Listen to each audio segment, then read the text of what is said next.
ائمہ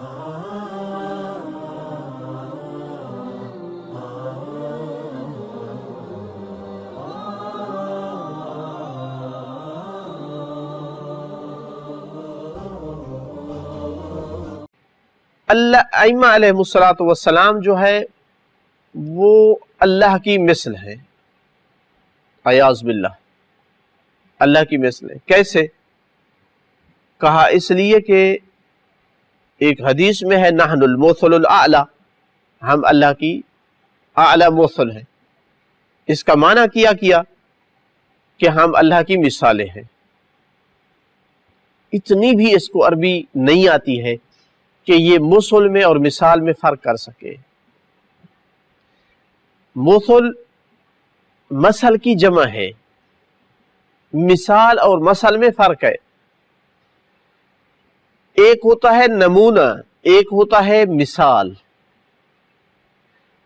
قرآن مجید کی صریح آیت ہے لیسا کمثلہ شیء، اللہ کی مثل کوئی چیز نہیں ہے۔ جب قرآن کی صریح آیت ہے تو آپ تو قرآن کو جھٹلا رہے ہیں کہ اللہ کی مثل ثابت کر رہے ہیں۔ کیسے مسلمان ہوں گے قرآن کی تکذیب اور اس کو جھٹلا کر کے؟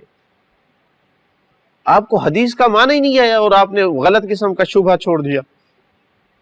حدیث سے مقصود یہ ہے نحن المثل الاعلی، اللہ کی جو مخلوق ہے اس کا بہترین نمونہ ہم ہیں۔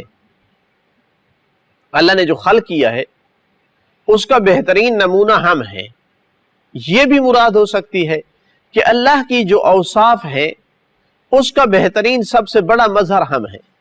اللہ کی رحمت کا مظہر، اللہ کی قدرت کا مظہر، اللہ کے علم کا مظہر، اللہ کی اوصاف کے مظاہر ہیں۔